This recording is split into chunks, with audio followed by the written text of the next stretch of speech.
함께 읽은 이 예레미야서 19장 말씀을 통해서 하나님께서 주시는 은혜를 우리가 함께 나누기를 원합니다.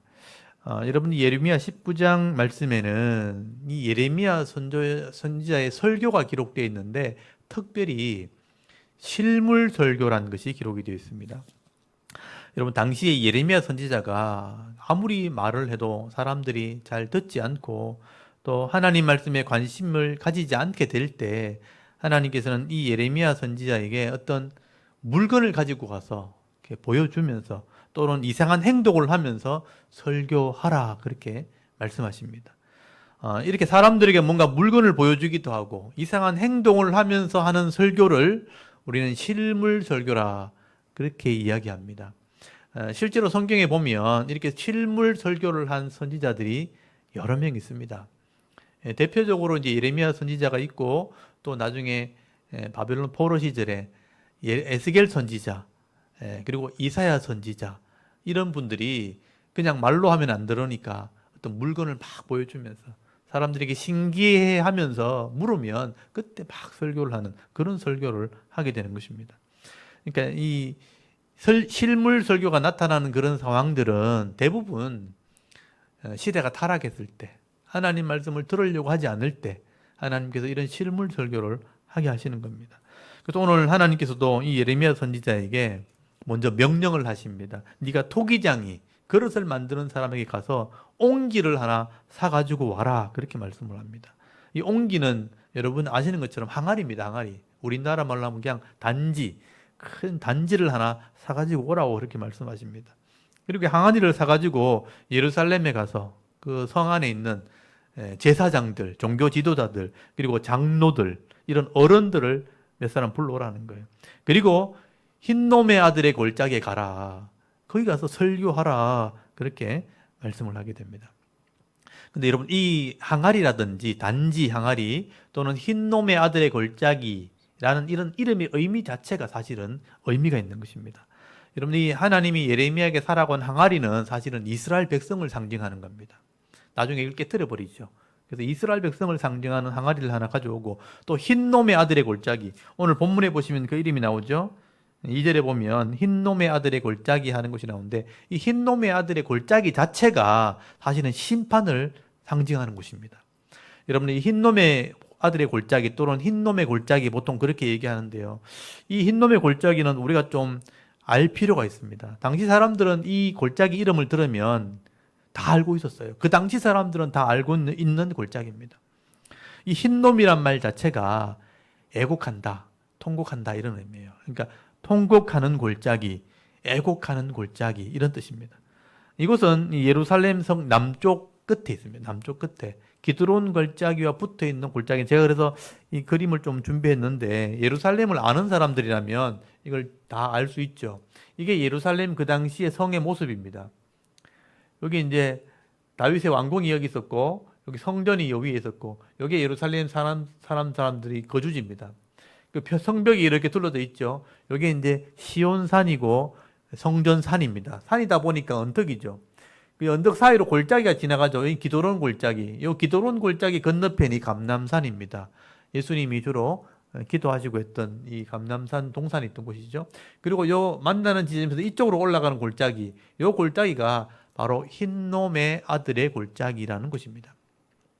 이 흰놈이라는 건 사람 이름입니다. 흰놈이라는 사람의 아들의 골짜기라는 의미예요.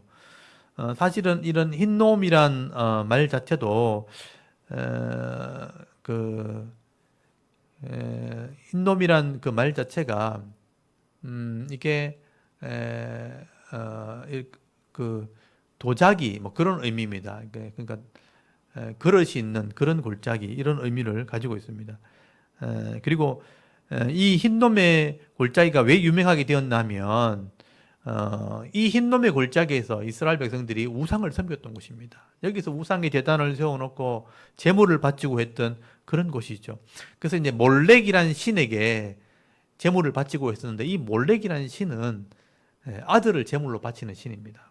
그래서 이제 아들을 제물로 바칠 때 그 아들이 제물로 드려질 때 막 울면서 소리 지르는 그 소리 때문에 막 애곡한다. 그래서 애국의 골짜기가 되어버리는 거죠. 그래서 이 도배지란 말도 쓰긴 하는데 도배는 불살한다는 뜻이거든요. 그래서 재물을 바쳐서 불사르던 곳, 애기가 바쳐질 때 통곡하던 곳, 애곡하던 곳, 그런 의미에서 흰놈의 골짜기라는 의미로 사용하게 된 것이죠. 그래서 이제 구약 시대는 우상에게 제물을 바치고 또 자녀를 불태우던 곳. 그래서 사람들이 후시대 사람들이요, 이곳은 우상의 제물을 바치고 자식을 불태우던 곳이니까 별로 좋지 않은 곳이잖아요. 그러니까 사람들이 이곳에서는 쓰레기를 버리기 시작했고 여기서 쓰레기를 불태우는 곳이 돼버린 것입니다. 나중에 신약 시대는요, 우리나라 말로 하면 쓰레기 소각장처럼 돼버린 곳입니다. 그래서 이제 예수님께서도 게헨나라는 말을 사용하게 되는데 지옥이라는 표현을 하게 될 때 불타는 곳이잖아요. 그래서 눈으로 보면 쓰레기가 불태워지는 곳, 여기가 바로 지옥 같은 곳이다. 게헨나란 말이 사실은 흰놈의 골짜기를 발음으로 옮긴 것입니다.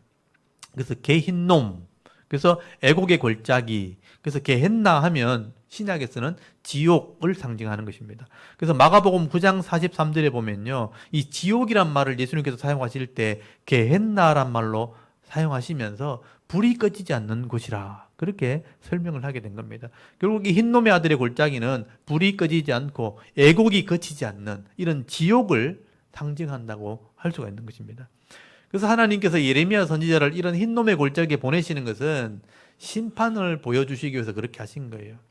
그래서 이제 하나님께서 예레미야 선지자를 일부러 이런 흰놈의 골짜기로 어른들을 다 불러 모아놓고 이곳에서 예루살렘을 흰놈의 골짜기처럼 만들어 버리겠다, 그렇게 설교를 하게 되는 겁니다. 여러분 2절부터 한번 보십시오. 이런 흰놈의 골짜기를 아는 사람들은 이 의미를 알게 되는 거예요. 거기 하시드문 어기 곁에 있는 하고는, 하시드문은 뭐냐면 그릇을 깨트린 조각, 이런 의미입니다. 그러니까 아마 이곳에서는 항아리를 많이 만들었던 것 같아요.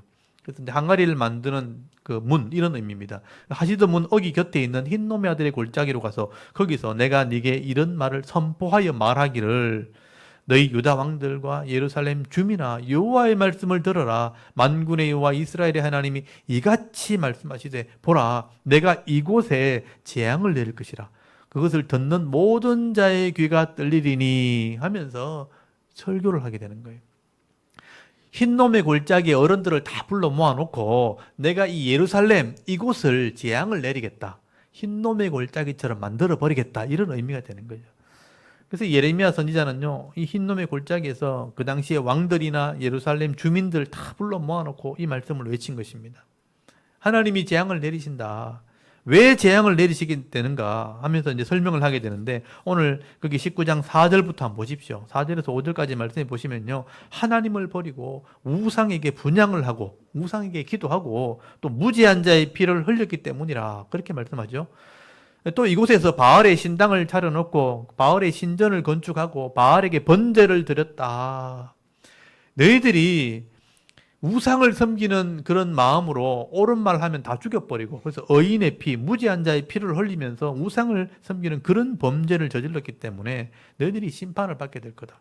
하나님과의 언약을 어기고 하나님을 무시해버렸다, 그렇게 말씀하는 거예요. 여러분 6절에서 보시면요, 이 흰놈의 골짜기라고 부르지 않고 이제는 죽음의 골짜기, 죽임의 골짜기가 되게 하리라. 여러분 6절 한번 보십시오. 그러므로 보라, 다시는 이곳을 도벳이나, 도벳은 그릇 조각 이런 말이거든요.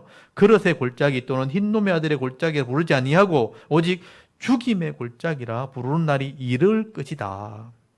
이곳이 얼마나 많은 사람이 죽게 되면, 또 불타서 죽게 되면 이런 흰놈의 골짜기라, 죽음의 골짜기라 할 수 있겠는가. 이런 골짜기가 되게 하겠다. 그래서 여러분 하나님께서는요, 율법에 약속한 대로 레위기 26장이나 신명기 28장에 기록된 대로 내가 심판을 하겠다는 거예요.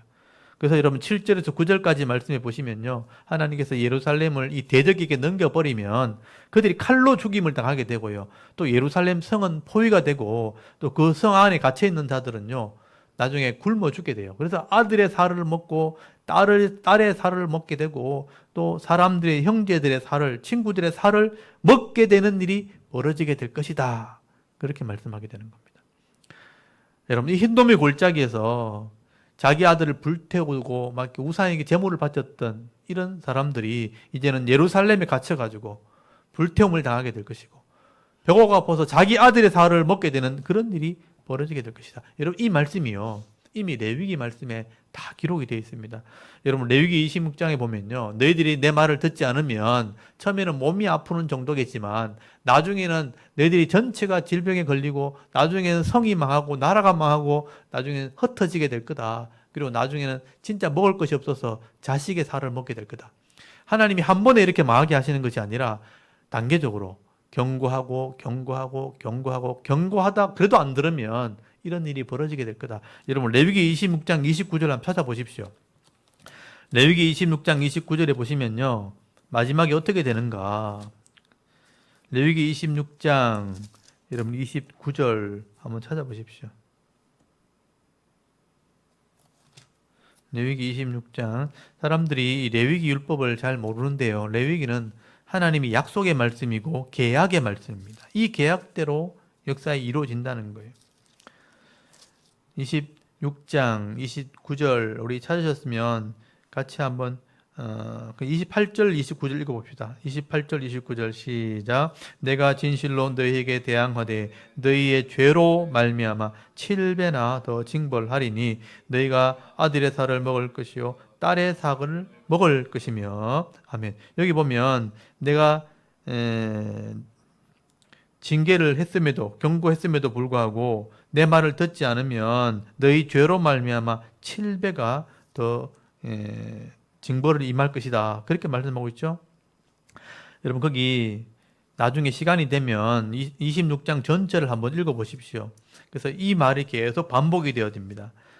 거기 26장 18절 한번 보세요. 또 만일 너희가 그렇게까지 되어도 어떤 징계를 받아도 내게 청종하지 않으면 너희 죄로 말미암아 너희는 너희를 7배나 더 징벌할 것이라. 그렇게 돼도 또 말 안 들으면 21절에 너희가 나를 거슬러 내게 청종하지 아니할진대 내가 너희의 죄대로 너희의 7배나 더 재앙을 내릴 것이라. 그리고 23절에 이런 일을 당하여도 내가 내게도 돌아오지 아니하고 내게 대항할진대 나고 나도 너희에게 대항하여 너희 죄로 말미암아 너희를 7배나 더 치리라. 그리고 27절에 너희가 이같이 될지라도 내게 청종하지 아니하고 내가 내게 대항할진대 그 죄로 말미암아 7배를 더하는데 그게 자식의 살을 먹는 거예요. 그러니까 이게 몇 번 반복이 돼 있잖아요. 이게 뭐냐면 기회를 주고 기회를 주고 기회를 줘도 안 돌아오면 이렇게 된다는 거예요. 그리고 거기 57절 한번 보세요. 57절에 보면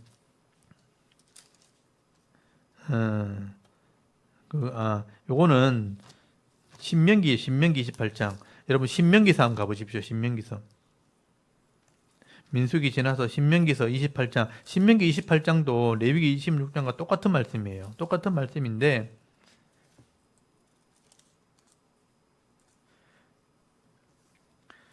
신명기 28장 57절 한번 보십시오. 57절에 보면 한번 읽어볼까요? 시작. 자기 다리 사이에서 나온 태와 자기가 낳은 어린 자식을 남몰래 먹으리니 이는 네 적군들이 네 생명을 에워싸고 맹렬히 쳐서 곤란하게 하므로 아무것도 얻지 못함이라. 그렇게 기록이 돼 있죠. 그러니까 이게 성이 포위가 돼가지고 먹을 양식이 없게 되어지면 결국은 이런 일이 벌어지게 될 것이다 라고 말씀하게 되는 거죠. 지금 예레미야 선지자가 지금 이렇게 도벳 골짜기, 그러니까 흰놈의 골짜기에 사람들을 불러 모아놓고 이 설교를 하는 이유가 뭐냐면 봐라 말씀대로 되었다 그렇게 말하는 거예요. 예레미야 선지자가 나타나기까지 수많은 선지자들이 가서 하나님 말씀을 외치고 회개해야 됩니다. 돌아가야 됩니다. 하나님께서 이제 벌을 내리실 겁니다. 계속 경고를 했거든요. 근데 끝까지 안 들었어요.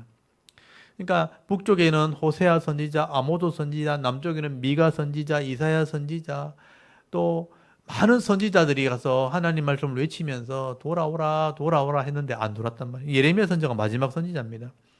그래서 하나님께서 이 예레미야 선지자에게 사람들이 설교도 안 들으니까 항아리를 들고 가가지고 도벳 골짜기 가가지고 이 흰놈의 골짜기 가지고 사람들을 불러놓고 이 말씀을 외치라는 거예요. 너희들이 칼에 다 죽임을 당할 거고 내가 둘러싸이게 되어지면 이제는 자식의 살을 먹게 되는 일이 벌어지게 될 것이다. 하나님 말씀대로 내가 심판한다. 그렇게 말씀하는 거예요. 그래서 10절에 보시면요. 오늘 예레미야 선지자에게 들고 왔던 항아리 있잖아요. 눈앞에서 그걸 던져버려라. 깨트려버려라. 아까 보셨지만 이 흰놈의 골짜기가 이렇게 굉장히 깊어요. 그래서 저 언덕 위에서 이걸 던져버리면 이게 박살이 나는 겁니다. 큰 단지 같은 게 던지면 박살이 나는 거죠.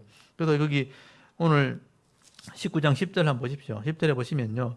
너는 함께 가는 자의 목전에서 그 옹기를 깨트리라. 그렇게 있잖아요. 그때 일부러 깨트리라는 거예요. 그 소리 나겠죠. 박살 나면서 막 와장창 소리 나겠죠.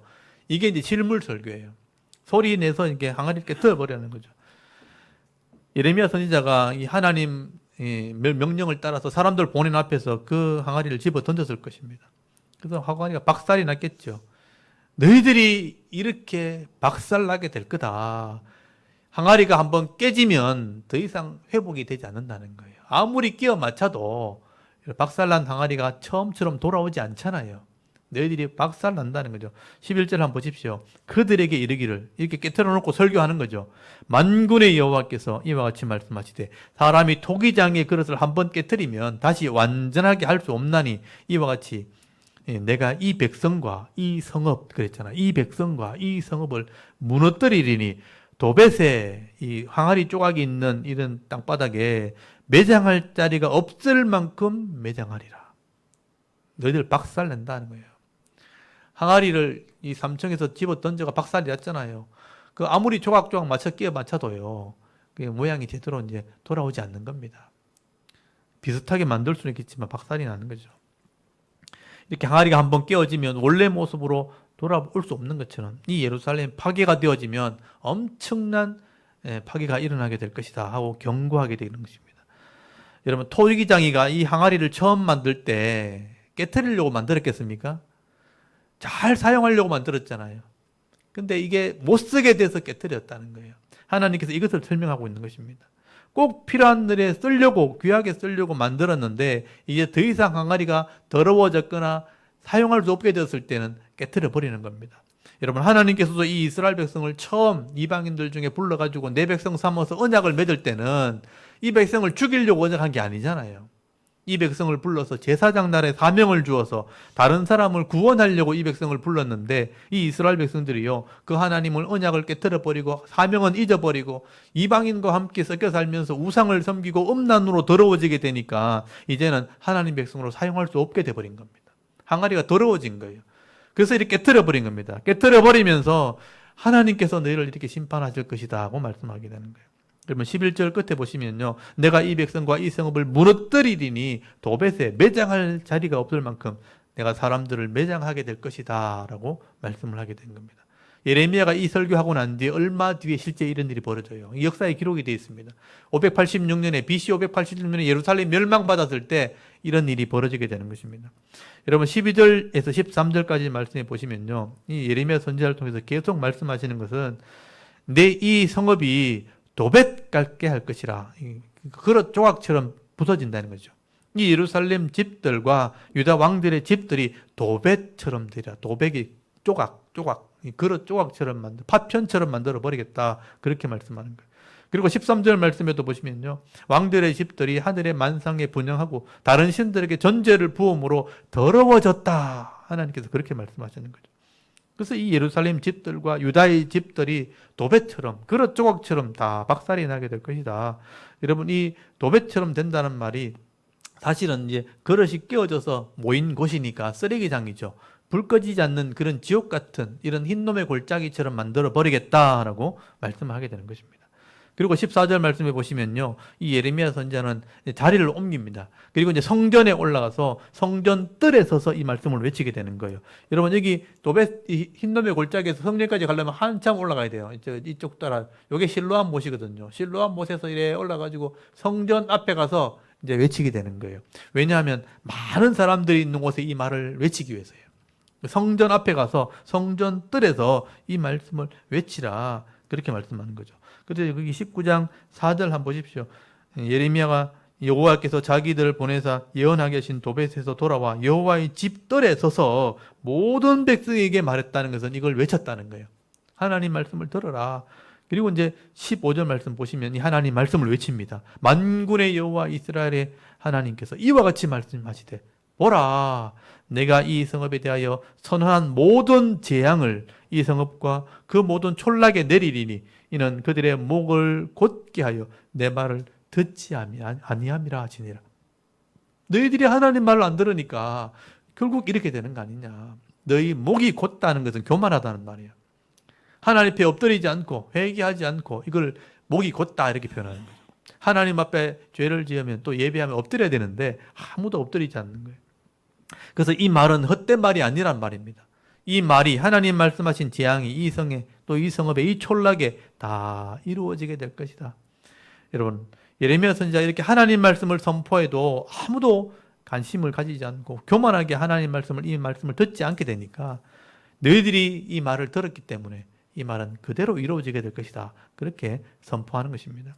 우린 역사를 보면요, 이 말이 이루어졌다는 것을 알게 돼요. 그래서 우리가 이 말씀을 믿을 수밖에 없는 거예요. 이게 이루어진 겁니다. 여러분, 이 이스라엘 백성들은요, 하나님께서 구별한 거룩한 백성들이지만 그 거룩함을 잊어버리고 온갖 우상과 죄의 모습으로 더러워지고 썩어져 버릴 때 결국은 못살은 항아리처럼 깨트려지게 된다. 빡살이 난다. 그렇게 말씀하는 겁니다. 여러분, 이 사도 바울도 신약 성경에 가면요, 신약 성경에 가면 신약의 성도들을 그릇으로 비유합니다. 그 그릇으로 비유해서 설교를 하기도 합니다. 디모데후서 2장 20절에 보면요, 이 바울이 성도들을 향해서 이 하나님의 집에는 그릇이 많이 있다. 그래서 금그릇도 있고 은그릇도 있고 질그릇, 흙으로 만든 그릇도 있고 나무 그릇도 있다는 거예요. 그런데 어떤 그릇이 하나님 보시기에 귀하게 쓰임 받을 수 있겠는가? 여러분, 금으로 된 것이 쓰이겠습니까? 흙으로 된 것이 아닌 나무로 된 것이 쓰임 받겠습니까? 무슨 재료로 만들지 간에 그건 중요한 게 아니에요. 주인이 쓰고 싶은 그릇은 깨끗한 그릇이래, 깨끗한 그릇.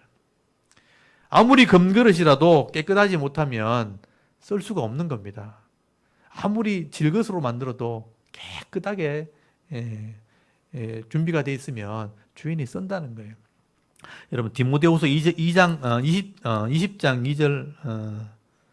2절, 디모데후서 2장 한번 찾아보십시오. 2장.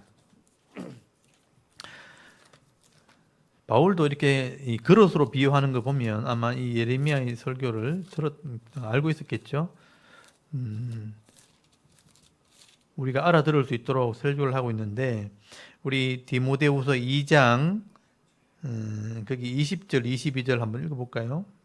20절에서 22절까지 한번 읽어보겠습니다.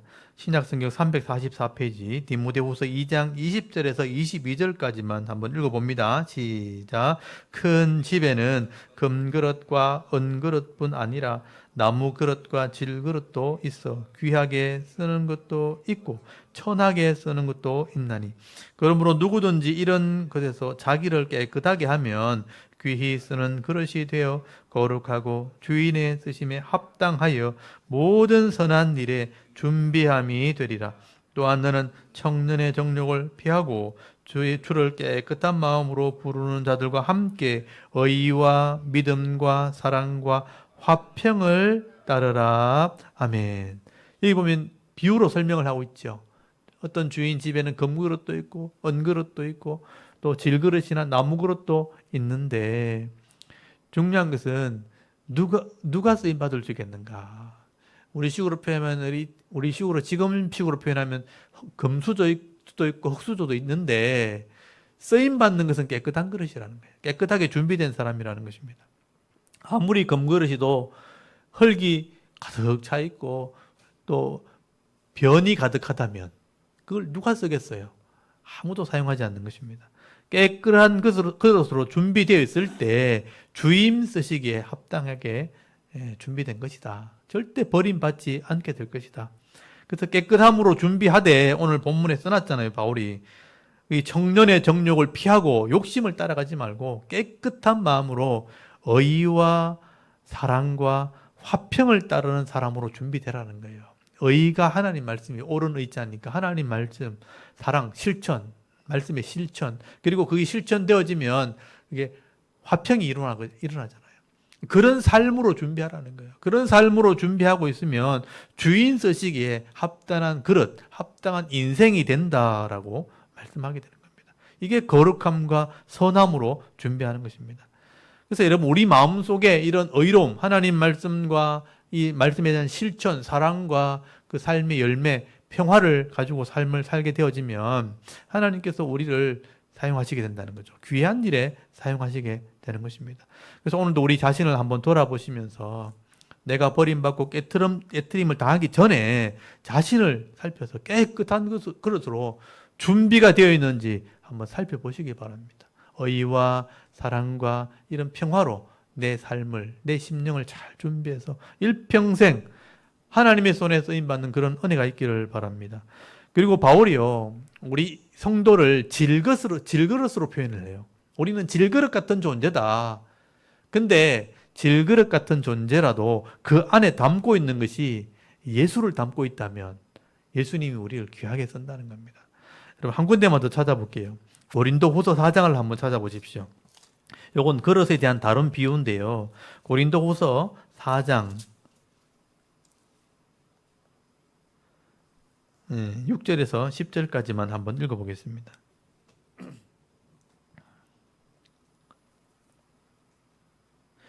고린도후서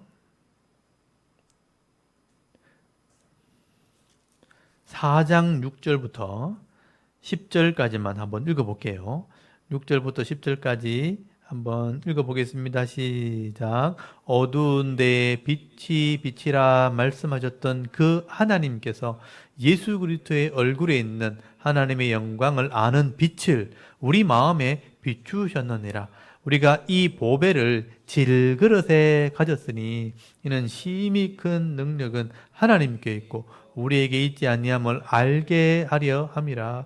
우리가 사방으로 우겨쌈을 당하여도 쌓이지 아니하며 답답한 일을 당하여도 낙심하지 아니하며 박해를 받아도 버림받지 아니하며 거꾸로 뜨림을 당하여도 망하지 아니하고 우리가 항상 예수의 죽음을 몸에 짊어짐은 예수의 생명이 또한 우리 몸에 나타나게 하려 함이라. 아멘. 여러분, 이 말씀을 좀 잘 묵상해 보시면요, 하나님이 빛을 하나님의 그 말씀의 빛을 예수의 얼굴에 비췄고 하나님의 빛을 빛나게 하셨는데 그 빛을 우리 질그릇 같은 우리 마음에 비치게 했다, 이렇게 표현하는 거예요. 우리 몸은 질그릇이죠. 흙으로 만들었으니까 부서지기 쉽고 깨어지기 쉽고 약한 우리 존재라는 거예요. 그래서 질그릇이라는 표현을 쓴 거예요. 우리가 질그릇을 같은 모습으로 살아가지만 이 질그릇에 이 예수의 보배를 담고 있다면 우리가 사방에 우겨쌈을 당해도 당하지 않는, 쌓이지 않고 답답한 일을 당해도 낙심하지 않고 박해를 받아도 버림받지 않고 거꾸로 뜨림을 당해도 망하지 않게 된다. 항상 예수의 이 빛이 우리 가운데 있다면 우리는 생명의 일을 하게 될 것이다. 절대 무너지지 않고 망하지 않게 될 것을 말씀을 하게 되는 것입니다. 그래서 우리가 질그릇 같은 존재라도요, 깨끗하게 우리가 준비되어 있으면 또는 예수의 보물을 우리가 가지고 있으면 우리는 귀한 일에 쓰임받을 수 있고 또 항상 하나님 앞에 가치 있는 삶을 살아가는 그런 존재가 된다고 말씀을 하게 되는 거예요. 바울이 그렇게 그릇을 가지고 우리에게 설명을 하게 되는 것입니다. 오늘 예레미야서를 다시 돌아가면 우리가 예레미야 선지자를 통해서 이 항아리를 깨뜨리는 이런 모습을 통해서 하나님께 부름받은 이 성도들도 더러워지고 악해지면 이렇게 깨트려 줄 수밖에 없다, 버림받을 수밖에 없다라고 설교하게 되는 것입니다. 그러므로 여러분, 오늘도 이 예레미야 설교와 또 이 바울의 이 가르침을 우리가 마음에 잘 새겨져서 우리의 마음의 그릇에 이런 세상에 추하고 더러운 죄와 욕심을 담아놓는 것이 아니라 이걸 다 비워버리고 내 속에 하나님의 말씀을 담고 예수 그리스도의 좋은 성품을 담아서 하나님 보시기에 귀한 그릇으로 또 가정에서, 교회에서, 직장에서 이 세상 가운데 쓰임받으면서 살아갈 수 있는 저와 여러분의 이런 영적인 삶의 모습이 되실 수 있기를 주의 이름으로 축원합니다. 아멘. 우리 잠깐 기도드리겠습니다. 하나님, 오늘도 이 수요 예배 시간에